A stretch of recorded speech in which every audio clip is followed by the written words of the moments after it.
Hello दोस्तों। आज का topic is very close to my heart. Depression, stress, anxiety and its relationship with failures. It's like a vicious circle. एक दुष्चक्र है नाकामयाबी का और डिप्रेशन, स्ट्रेस, एंजाइटी जैसे नेगेटिव इमोशंस का। And frankly, this is a problem that not only aspirants but various people from different walks of life are facing. Depression की वजह से लोग एक गड्ढे में फंसे रहते हैं जिसकी वजह से वो सक्सीड नहीं हो पाते हैं, और सक्सेस ना मिलने की वजह से डिप्रेशन और बढ़ता है। बेसिक सी बात है, कॉमन सेंसिकल सी चीज़ है, बट इस पे आज मैं चर्चा क्यों करना चाह रहा हूँ। I want to explore, if you want to break this vicious cycle, where should you begin with, right? क्या इन नेगेटिव इमोशंस को हेड ऑन एड्रेस करने से आप सक्सेस की तरफ जाएंगे, या इन्हें बुला के सिर्फ सक्सेस पे फोकस करने से आप इनसे छुटकारा पा सकते हैं? That's the crux of what I want to discuss with you. तो दोस्तों, इस विशियस साइकिल को ब्रेक करने का जो पहला तरीका वो ये है कि आप अपने नेगेटिव इमोशंस पे पहले फोकस करें। आपके लाइफ में जो भी ग्रैंड गोल हो, यूपीएससी क्लियर करना हो या कोई whatever bigger endeavour that you are pursuing in life, should be put on the back burner for a while, and you should address your negative emotions head on first of all. ये उन लोगों के लिए बहुत जरूरी है कि जो इतने ज्यादा डिस्ट्रेस्ड हैं कि उनकी normal way of functioning as a human affect हो रही है। फॉर एग्जाम्पल, मैं अपना ही अगर उदाहरण लूं तो right after my graduation, for a very long period of time I had been preparing for the exam in a cave. Not literally a cave, but एक आइलैंड की तरह अकेले लगे हुए हैं पढ़ाई के लिए। ना कोई दोस्त है, ना कोई कंपनी है जिनसे आप अपनी प्रोग्रेस, अपनी माइलस्टोन्स शेयर कर सकते हो। तो that's a very difficult way to go about it, especially if you're down and out. As a resolution to this, I joined a residential coaching program in Gujarat. I went to Gujarat, वहाँ मैं रुका, and that really helped me a lot. इसके अलावा भी there are various methods to to get going. I tried virtually everything. I sought therapy also at one point of time, and the therapist was very intelligent and gave me a right advice कि working out, I don't have a problem, कोई psychotic issue नहीं है, it's rather the lack of physical exercise that is affecting me in a bad way. So it could be working out, even religion or having faith can be a great antidepressant. Bhagavad Gita का एक श्लोक है जो मुझे उसने बहुत हिम्मत दी, बहुत हौसला दिया इस पूरे सफर में। भगवान कृष्ण कहते हैं कि अर्जुन को कि सर्वधर्मान्य परित्यज्य मामेकम शरणम व्रज अहम त्वा सर्व पापेभ्यो मोक्षयिष्यामि मा शुचा। तो इस श्लोक में मोक्षयिष्यामि मा शुचा का अर्थ यह है कि तू सारे दुखों को भूल जा, मैं तुझे मुक्त कर दूंगा संपूर्ण पापों से, संपूर्ण दुखों से।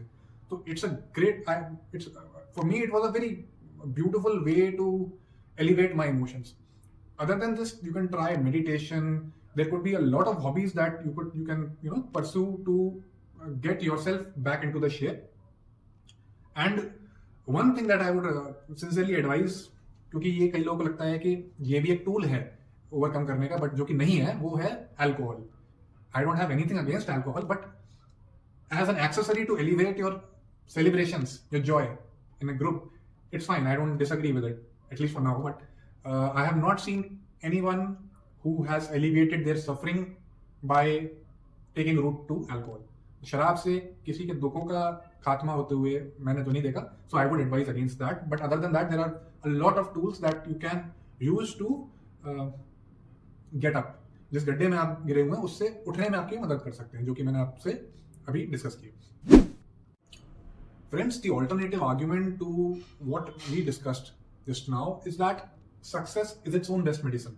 यानी कामयाबी ही इन सभी नेगेटिव इमोशंस की सबसे अच्छी दवा है, और इस आर्ग्यूमेंट में वजन भी है. I know a lot of people जिनको कुछ बीमारियां थी, गट रिलेटेड इश्यूज थे, जो कि अपना टारगेट जब उन्होंने अचीव किया तो वो अपने आप ठीक हो गया. And it has a neurological basis to it also, because serotonin, dopamine जैसे बहुत सारे न्यूरोकेमिकल्स होते हैं जिनमें स्पाइक होता है when once you achieve success, और उससे ये नेगेटिव इमोशंस जैसे डिप्रेशन, स्ट्रेस, एंजाइटी जैसे नेगेटिव इमोशंस खुद ब खुद सॉर्ट आउट हो जाते हैं. And one example of this is that I read somewhere that J.K. Rowling stated this about her mental health, that she struggled a lot while writing the Harry Potter books, but once she achieved success, all of her anxieties and such issues got resolved on their own. So it has a solid reason behind it. But friends, there could be cases where even after achieving success, you could still be troubled by all these negative emotions. Abraham Lincoln का example अगर हम लें तो this guy who was the president of the United States in the 1860s suffered from depression throughout his entire life, right? Melancholy नाम की condition उस समय बोली जाती थी, clinically depressed लोगों का diagnosis नहीं होता था, तब psychology इतनी विकसित नहीं थी. But to cut it short, this guy never stopped despite having the lows throughout his life.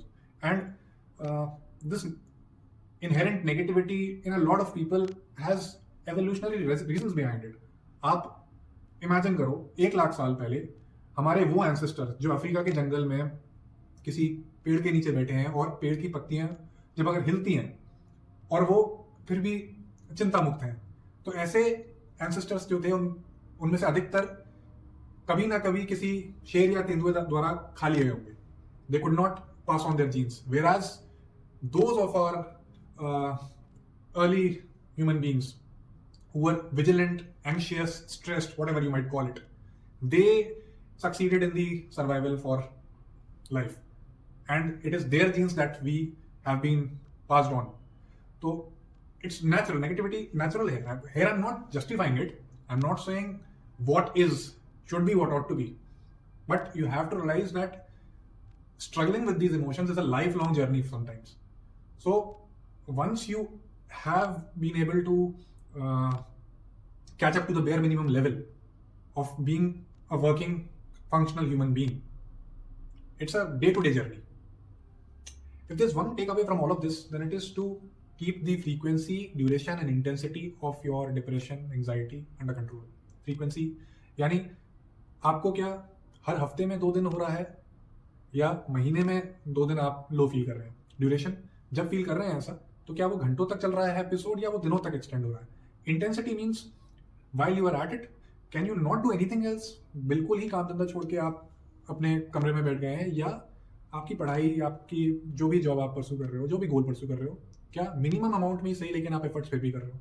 ये तीनों पैरामीटर्स को चेक करना, कंट्रोल करना is the most important tool to deal with it ultimately, because success is not about the absence of storms. तूफान तो भाई हो गई ना, आपको नेविगेट करना है फिर भी. So if you find this video useful, then share it with someone who might find it helpful in their life. Bye-bye.